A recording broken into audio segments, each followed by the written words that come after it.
Salut tout le monde, très urgent. Le président Assimi Goïta a décidé de ne plus négocier avec les terreaux, selon le ministre des Affaires étrangères Abdoulaye Diop. Deuxième information, le ministre Abdoulaye Diop vient de dire que le domicile du ministre de la Défense, de l'ancien ministre de la Défense, paix à son âme, le général patriote Sadio Kamara, a été visé par un camion piégé. Nous avons posé la question. Après, on va répondre. En tout cas, si réellement Assimi Goïta décide de ne plus négocier avec les terreaux, moi je dirais félicitations au président Assimi Goïta. Moi je suis contre les négociations avec les terreaux. Même le capitaine Ibe est contre ça. Plus tu négocies avec ces gens, plus la guerre ne va jamais finir. On va écouter le ministre Abdoulaye Diop et après on va décortiquer. Écoutons. Toutefois, je dois clarifier que le gouvernement n'envisage pas de dialogue avec les groupes armés terroristes, sans foi ni loi, qui portent la responsabilité des événements tragiques que vivent nos populations depuis des années. L'ouverture du gouvernement du Mali au dialogue a été à plusieurs reprises affichée, notamment dans le cadre des assises nationales de la refondation et également dans le cadre du dialogue intermalien. En s'incriminant davantage avec le JNIM affilié à Al-Qaïda, le FLA a librement choisi de prendre fait et cause pour un groupe extrémiste. Voilà, Abdoulaye Diop est très fâché. Le Mali ne veut plus négocier avec les terreaux. Voilà ce qu'il vient de dire. Que le Mali ne veut plus négocier avec les terreaux. Assimi Goïta a décidé. Mais Assimi Goïta, moi je suis... Si réellement on ne doit pas négocier avec les terreaux, moi j'apprécie ça. Je suis contre les négociations. Vous connaissez ma position. Mais ce que Abdoulaye Diop vient de dire là, ça dit qu'il n'y a pas plus mensonge que ça. Au moment où je vous parle, Assimi Goïta est en train de négocier avec les gens de Binadjara. Deuxièmement, Assimi Goïta est en train de faire l'alliance avec un groupe terroriste qu'on appelle EGS. Un général de l'armée malienne. Bon, on va parler de ça dans une autre vidéo. Je pense que j'ai déjà parlé de ça dans une autre vidéo. Voilà Abdoulaye Diop qui vient de dire. Maintenant, nous allons partir avec la deuxième phase de cette vidéo. Que le ministre de la Défense, l'ancien ministre de la Défense, a été ripé par un camion piégé. Il y a plusieurs versions concernant la mort du ministre de la Défense. Les versions ne sont même pas les mêmes. Ça sème les doutes au cœur des Maliens. Donc, avant d'aller de cela, ce qui est très important dans cette affaire, il faut dire la vérité au peuple malien. Les mensonges là et le gros discours là ne va jamais. C'est pas les discours là qui vont construire les nations. Par exemple, le ministre des Affaires étrangères Abdoulaye Diop a regroupé les corps diplomatiques, c'est-à-dire tous les ambassadeurs européens. Abdoulaye Diop les a tous appelés pour parler. Il va parler, les ambassadeurs vont aller dormir et rien ne va changer. La seule solution, mon cher ministre, c'est de prendre les armes et aller combattre ces terreaux. Vous venez de dire ce qui sonne aux oreilles de tout le monde. Tout le monde a applaudi quand il dit que le Mali ne va plus négocier avec ces gens. Moi-même, j'ai applaudi. Mais je sais que c'est faux. Je sais qu'Assimi Goïta est en train de négocier avec eux au moment même où j'ai fait cette vidéo. Assimi Goïta est en train de négocier avec eux. C'est la vérité. Parce qu'aujourd'hui, il y a ce qu'on appelle panique. C'est pour cela qu'ils sont en train de tout faire, de parler, pour que les gens ne se révoltent pas. Le coup est déjà parti. Bamako est sous blocus. Tout le monde sait cela. Toutes les frontières sont fermées par les terreaux. Tu quittes une ville pour aller dans une autre. Ce sont les terreaux qui sont devenus des gendarmes et des policiers. C'est eux qui regardent ta carte d'identité. Hein. C'est eux qui te donnent l'autorisation. S'ils ne sont pas contents, tu ne vas même pas quitter 1 mètre. Ce sont eux aujourd'hui qui dirigent le Mali. De façon indirecte. Donc voilà, Abdoulaye Diop a parlé. Les conseils que moi je vous donne là, il y a deux sessions. La première session, c'était la communication, la guerre de communication. Aujourd'hui, nous ne sommes plus dans la guerre de communication. Nous sommes actuellement dans une deuxième phase qu'on appelle la phase pratique. On a beau parler maintenant, on doit mettre ça en pratique. Acheter des armes, former les gens, allez-y combattre. Point final. C'est gros discours, il n'y a pas ça en Iran. Les Iraniens sont très intelligents, ils ont des armes. Ils ont travaillé. Ils sont unis. Toute votre vie, vous êtes en train de parler. Jusqu'à ce que moi-même, je suis fatigué. Ce n'est pas parler qui va sauver le Mali. Il faut recruter les gens. Il faut que les gens prennent les armes et puis aller combattre. C'est tout. Maintenant, côté du ministre de la Défense, Abdoulaye Diop vient de dire que la mort du ministre de la Défense est due au fait qu'il y a eu un camion piégé. Je vous laisse écouter et après on va décortiquer. À travers cette coalition terroriste groupe armé.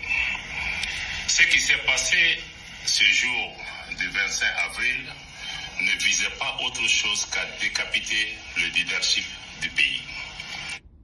Ok, je m'excuse. Il y avait 2 cibles majeures qui étaient visées. 2 cibles majeures qui étaient visées. La première était la résidence du chef de l'État à Kati. 2 camions piégés ont ciblé cette résidence. Un s'est explosé, un a reçu des coups de feu et s'est explosé.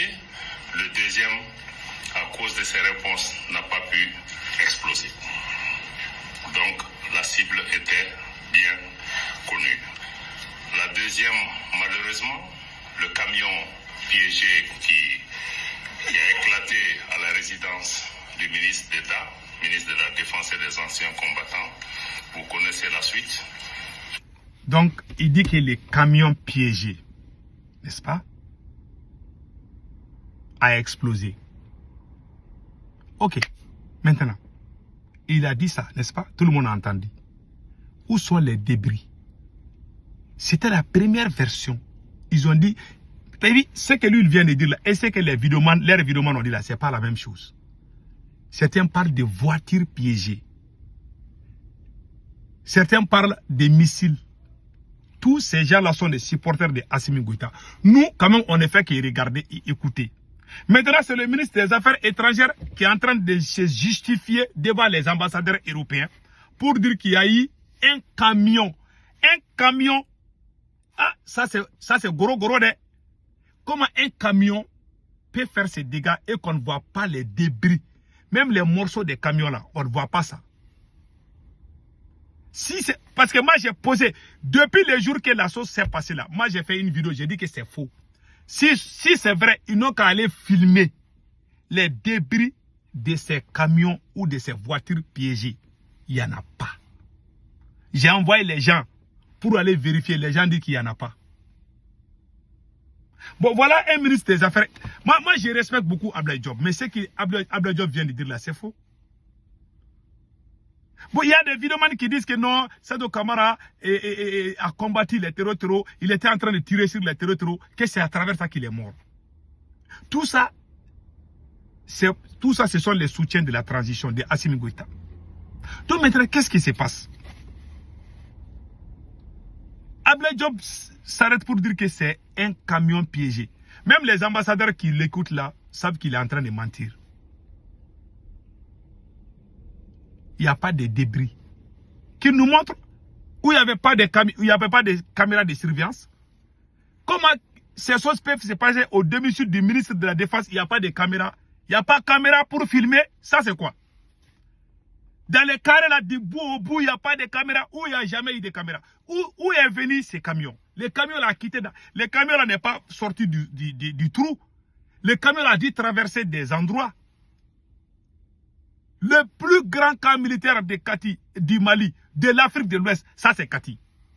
Il n'y a pas, que ce soit en Côte d'Ivoire ou au Burkina, il n'y a pas un camp militaire qui est plus grand que le camp de Kati. C'est le plus grand camp militaire de l'Afrique de l'Ouest. Comment une voiture piégée peut aller et puis aller faire un camion piégé peut aller mettre fin à la vie du ministre de la Défense sans être détecté par les caméras, par les postes. Où est venu les camions là? Les camions là étaient garés où? Donc il n'y a pas de caméra, il n'y a même pas de photos de la déjà, il n'y a pas de débris ni de caméras. Et vous dites, c'est vous qui poussez, nous-mêmes on avait tourné la page là parce que si quelqu'un est mort là, chaque fois pareil. Mais ça veut dire que les pro-Assimi Goïta passent tout leur temps à justifier ce qui s'est passé chez le ministre de la Défense. Parce que les gens les soupçonnent. Toi, tu es appelé, comment tu vas aller mentir devant ces Européens-là? Tu as bien parlé au début, mais quand tu as mis ta bouche dans cette affaire-là, tu as tout gâté. Parce que tu n'as pas dit la vérité, tu as menti. Voilà la vérité. Le ministre de la Défense, sa mort là, c'est Assimi Goïta. C'est tout. Même Assimi Goïta même était blessé. Pas par les terroristes. Non. Il y a eu problème entre eux là-bas. Mais quand il dit qu'Assimi Goïta était blessé, il y en a qui pensent qu'il était couché, il ne peut plus marcher. Quelqu'un, au moment où je suis en train de faire cette vidéo-là, mais je suis blessé. Vous ne savez pas où, c'est quelle partie? Moi, je suis assis, je suis blessé. Quelqu'un peut être blessé, la personne peut marcher, peut même courir, mais la personne est blessée. Ça dépend de la blessure. Et quand j'ai dit qu'Assimi Goïta est blessé, ils ont montré qu'il est en train de marcher. Oh, ha, oh. Et puis les petits moutons sont en train de rire. Assimi Goïta a été bel et bien blessé. Donc maintenant, qu'est-ce qui se passe? Le ministre de la Défense, c'est Assimi Goïta qui l'a envoyé à l'abattoir. Avant sa mort, il ne gérait rien. Sadok Kamara était là comme un statut. Le général Sadok Kamara ne gérait rien. C'est Assimi Goïta qui avait le Conseil supérieur de la défense à Koulouba au palais présidentiel. C'est là-bas où Assimi Goïta pilotait les opérations. Assimi Goïta a signé des décrets. J'ai fait toutes ces vidéos-là dans les années passées là. Assimi Goïta a signé un décret que c'est lui qui doit donner l'autorisation, que c'est lui qui doit donner l'ordre. Un président qui dit que c'est lui qui doit donner l'ordre aux militaires d'aller combattre. Même pour que les drones là déconnent, c'est Assimi Goïta qui doit donner l'autorisation. Et le patron du service de renseignement. Pas le ministre. C'est le ministre de la Défense qui doit donner l'autorisation. Non, non, Assimi Goïta a tout transformé, que c'est lui. Assimi Goïta était déjà ministre de la Défense avant la mort de Sadok Kamara. Sadok Kamara avait plus de 1000. Il y avait plus de 1000 combattants russes qui étaient à Kati. Quand le ministre de la Défense, Sadok Kamara, se promenait, qui pouvait compter jusqu'à 500 convois. C'est-à-dire que 500 éléments ou 200 éléments au minimum. Les convois qui accompagnaient le ministre de la Défense en 2022, 2021, 2022, 2023. Quand Sadok Kamara venait, tu avais l'impression que c'est Assimi Goïta qui venait. Tellement il était bien gardé. On a vu, on n'est pas bête. Assimi Goïta a tout enlevé. C'est pas Sadok Kamara qui pouvait donner l'ordre pour les avions à décolle. C'est Assimi Goïta. Quand les Russes sont venus au Mali, les Russes, ce sont les Russes qui gardaient Assimi Goïta à Koulouba. Mais quand il est allé voir les marabouts là, les marabouts disent que le ministre de la Défense là, il veut être président. Assimi Goïta a chassé les Russes à Koulouba pour aller signer des contrats avec des Turcs. Ce sont les mercenaires turcs qu'on appelle Sadat qui font la garde, qui sont au palais présidentiel pour garder Assimi Goïta. Assimi Goïta paye les mercenaires turcs pour les garder à Koulouba. Il est gardé par les mercenaires turcs qui s'appellent les Sadat. Ils sont à une centaine d'éléments mercenaires. Un président qui appelle des mercenaires pour être sa garde présidentielle. Même quand il y a eu les attaques là, ce sont les trucs qui ont amené Assimi Goïta dans une ambassade. Après il est sorti, il est allé dans un autre endroit. Mais je n'ai pas rentré dans tous ces détails là. Donc voilà ce qui s'est passé. Assimi Goïta est gardé par les mercenaires turcs. Un président qui dit que lui, il est est-ce que les présidents de la CEDEAO qu'on insulte, est-ce qu'ils sont gardés par les présidents, et ils sont gardés par les éléments de leur pays? Est-ce qu'ils sont allés chercher les mercenaires pour qu'ils les gardent? Non. Assimi Goïta a fait ça. Les Russes qui étaient à Kati, les Russes, tous les gardes du corps de Sadou Camara ont été dégagés. Sadou Camara n'avait que quelques dizaines de gardes du corps seulement, avant sa mort. Alors qu'il y avait des centaines d'hommes.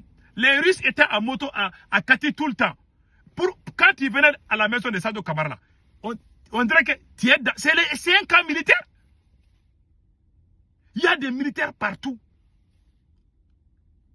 Souvent même, les Russes qui étaient là-bas, partaient dormir dans les mosquées. Quand les gens ne prient pas, les Russes vont aller dormir dans les mosquées. Pour garder Sadou Camara, général Sadou Camara. Les Russes étaient à Kati, ils étaient en moto, en voiture, ils avaient leur antenne là, ils étaient bien équipés. Assimi Goïta a dit non.